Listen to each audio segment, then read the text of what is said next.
La plupart des gens pensent que le développement personnel, c'est la clé pour échapper à une vie qu'ils détestent. Mais pour beaucoup, ils finissent par être plus perdus et plus déprimés qu'avant même d'avoir commencé. Le résultat, c'est qu'ils finissent totalement par rejeter l'idée de progression. Ils refusent catégoriquement de faire des efforts parce qu'ils associent ça à de la souffrance et à de la pression constante. Il y a plusieurs raisons à ça, et le premier coupable, c'est le paradoxe du choix. Il y a 6 ans de ça, j'ai décidé de commencer à m'habiller ultra simplement 90% du temps. J'ai adopté une philosophie de vie minimaliste en achetant que des vêtements simples et unis, faciles à accorder entre eux. Et la raison pour laquelle j'ai fait ça tient en un concept, le paradoxe du choix. C'est un concept développé par le psychologue Barry Schwartz dans son livre du même nom. Voilà comment il le définit. La liberté de choix ne nous rend pas nécessairement plus libres, elle peut aussi nous paralyser. Et même quand nous réussissons à faire un choix, nous finissons souvent par être moins satisfaits de notre décision que si nous avions eu moins d'options. Donc non seulement avoir plus de choix, ça ne nous rend pas plus libres parce que ça nous paralyse, mais aussi et surtout, ça peut littéralement nous rendre malheureux. Parce que oui, dans une société où tu as toujours des milliers d'options, la question que tu es en droit de te poser c'est et si? Et si j'avais choisi ce vêtement plutôt qu'un autre? Et si j'avais choisi un autre plat au restaurant? Et puis tiens, pendant qu'on y est,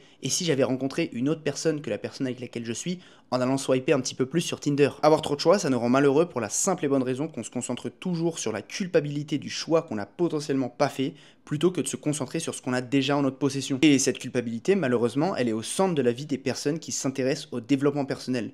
Moi le premier, pendant très longtemps et encore un petit peu aujourd'hui, j'ai souvent senti que je n'en faisais pas assez, que j'avais des informations disponibles, mais que je pouvais encore et encore et encore aller chercher de nouvelles informations. Mais laisse-moi te dire quelque chose qui m'a pris des années à comprendre. Si ça fait des années que tu cherches une information et que tu te dis que tu as encore besoin de la nouvelle information avant de te lancer, tu te lanceras absolument jamais. Le vrai dev perso, celui qui va vraiment changer ta vie, il est basé sur une philosophie pratique. Tu apprends des choses, tu les appliques et tu réorientes en fonction des résultats que tu obtiens. Sauf que chaque jour, il y a des millions de contenus qui sortent en termes de dev perso. Je peux comprendre que la plupart des gens ne sachent pas où aller. Il y a 2 ans de ça, j'ai fait une vidéo où je tentais de présenter le cadre ultime du développement personnel. Tout ce qu'il y avait à savoir pour se développer personnellement et arrêter de chercher la nouvelle information.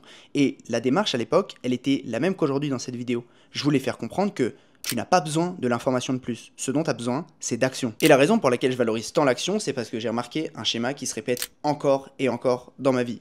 C'est les périodes où je suis au plus bas, où je suis le plus déprimé au quotidien, ce sont celles pendant lesquelles je sais quelle est la bonne chose à faire pour aller vers mon objectif, quelle est la bonne chose à faire qui me rendrait épanoui au quotidien, mais que je ne fais rien pour aller vers là. Par exemple, je sais que je dois sortir une vidéo YouTube, mais je n'arrive pas à commencer le script. Je sais que j'ai envie d'augmenter mon chiffre d'affaires, mais j'ai la flemme d'aller chercher de nouveaux clients.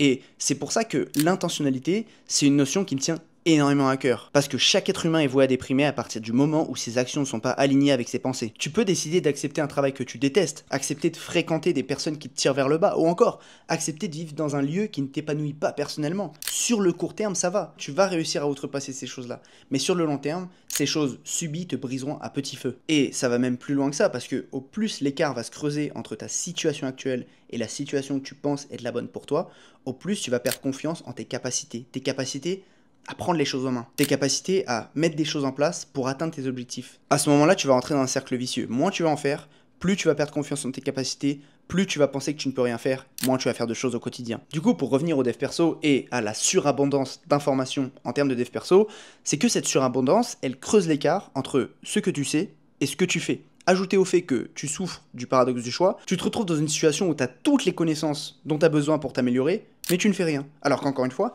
t'as pas besoin de l'information de plus pour être épanoui, t'as juste besoin de passer à l'action. Pour ça, je te conseille de faire la chose suivante. Entraîne-toi à te tenir à une seule méthode pendant une période assez longue pour voir des résultats et potentiellement réorienter. Par exemple, si tu veux avoir une meilleure énergie au cours de la journée, n'essaye pas une nouvelle diète chaque jour. Prends une diète et les principes d'une diète qui te parlent vraiment. Par exemple, prends le jeûne intermittent, essaye cette diète pendant plusieurs jours, plusieurs semaines, et vois si oui ou non ça marche sur toi. Parce que tu ne peux améliorer que ce que tu mesures pendant assez longtemps. Donc apprends à te couper du flot d'informations quotidien des réseaux sociaux et de ce que tu peux voir en permanence partout en termes de dev perso, et encore une fois, agis. Et peut-être que certains qui m'écoutent n'ont aucun problème avec le passage à l'action dans ce cas-là. Bravo à toi, tu fais partie des personnes qui se bougent le cul au quotidien. Mais même ceux qui passent à l'action, ils peuvent commettre une énorme erreur dans le dev perso. Et je l'ai appelé l'erreur d'Andrew Huberman. Et je pense que je vais pas me faire que des amis ici en parlant de ça. Pour ceux qui ne le connaissent pas, Andrew Huberman, c'est un neuroscientifique américain qui fait un énorme carton depuis maintenant 3-4 ans dans le domaine de la santé parce qu'il fait des gros podcasts extrêmement poussés de plusieurs heures dans le domaine de la santé. Et avec Huberman, on a vu l'apparition de beaucoup de personnes qui voulaient optimiser chaque millimètre de leur journée pour être en meilleure santé. Et Sur le papier, c'est génial. Ce mec-là a participé à rendre les gens en meilleure santé au quotidien. Mais selon moi, il y a un problème. Ça va peut-être te paraître paradoxal, mais je suis persuadé que trop t'occuper de ta santé au quotidien, ça te rend en moins bonne santé. Ça te rend même extrêmement fragile. Et pour t'expliquer ça, laisse-moi te raconter une histoire. Il y a quelques années, j'ai lu le livre Pourquoi nous dormons. C'est un livre sur le sommeil qui est excellent par ailleurs, dans lequel l'auteur t'explique grosso modo en quoi un manque de sommeil peut être totalement destructeur pour toi et te tuer à petit feu. Et avant de lire ce livre, je m'étais jamais questionné sur mon sommeil parce que en réalité, je dors souvent très bien. Sauf que dans la période qui a suivi la lecture de ce livre, chaque fois où je devais faire des nuits plus courtes, je pensais toute la journée à comment ma santé allait être impactée par mon manque de sommeil. À ce moment-là, j'avais un double effet néfaste de mon manque de sommeil. Déjà, j'étais un peu fatigué, mais cette fatigue, elle était amplifiée par les connaissances que je venais d'acquérir sur le manque de sommeil. La théorie, elle m'avait rendu extrêmement fragile. Genre, par exemple, je pouvais me dire que j'allais moins bosser sous prétexte que j'étais fatigué, donc que j'allais moins fonctionner de manière cognitive et que de manière générale j'allais être moins productif, etc. Alors que avant de connaître ces infos, j'en avais juste rien à faire. J'étais fatigué, mais je faisais avec, je me mettais à mon bureau, je charbonnais comme il se doit et je m'arrêtais au moment où je m'arrêtais parce que j'étais fatigué. Sauf que là, j'étais tombé dans la surthéorie de pourquoi j'allais être mal parce que je manquais de sommeil, alors que pour le moment, factuellement, au moment du réveil, j'étais pas encore très mal. C'était une question qui allait se poser plus tard. Mais à cause de cette lecture,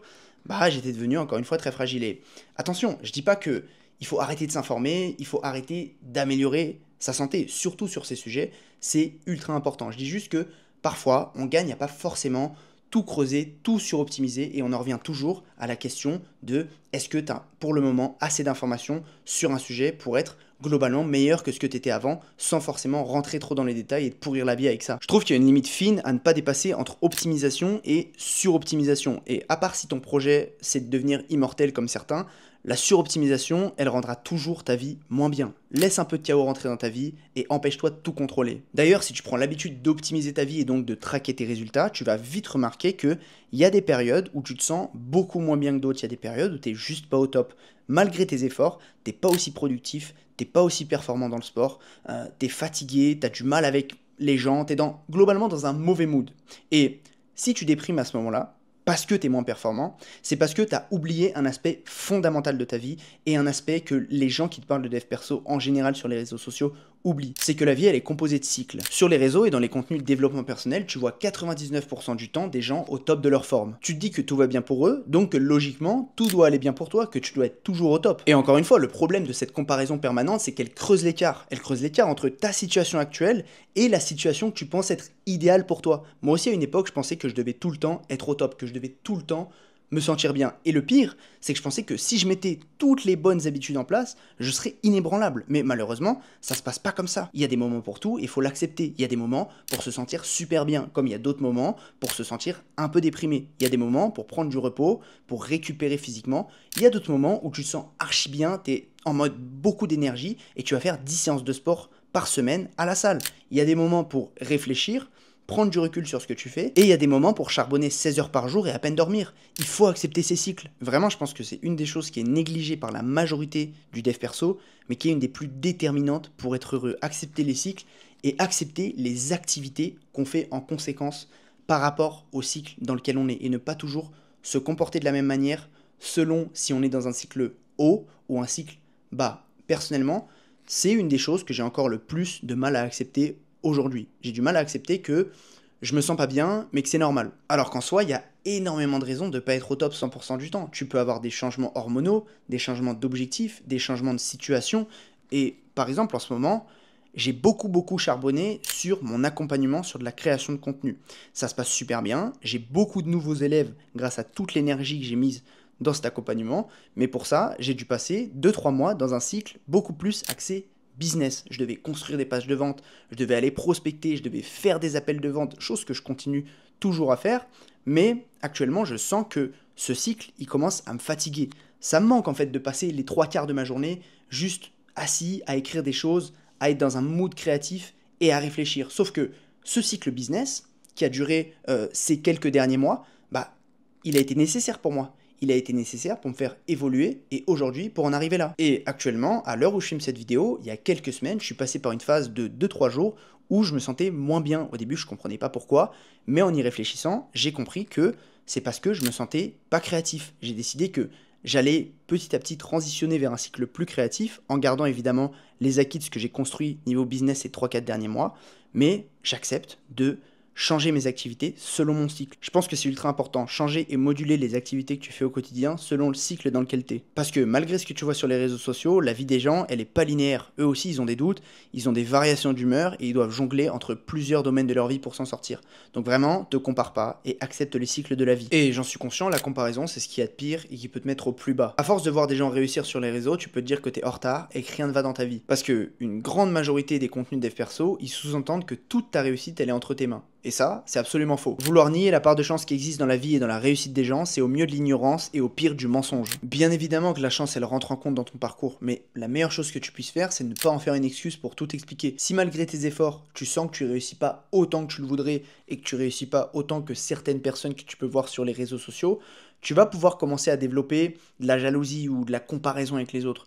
À ce moment-là, rappelle-toi que tu sais pas tout de la réussite d'une personne. Et il y a une phrase que j'adore, c'est: ne compare pas les coulisses de ta vie à la représentation publique d'une autre personne. La chance, elle joue un rôle dans la réussite de tout le monde. La seule chose que tu puisses faire face à ça, c'est d'apprendre à la provoquer d'une certaine manière et avec une certaine intensité. Donc, concentre-toi sur ce qui est vraiment en ton pouvoir. Travaille assez intelligemment dans l'atteinte de tes objectifs et la chance, elle finira toujours par toquer à ta porte. Donc finalement, le développement personnel, c'est pas une formule magique qui va te rendre heureux en un claquement de doigts, c'est plutôt une boîte à outils que tu vas devoir manier avec précaution pour améliorer ta vie et atteindre tes objectifs. En parlant de ça, je t'ai préparé une méthode complète de planification de tes objectifs. C'est fini de vouloir atteindre tes buts sans jamais y arriver. Si tu veux la recevoir, je te la mets en premier lien en description.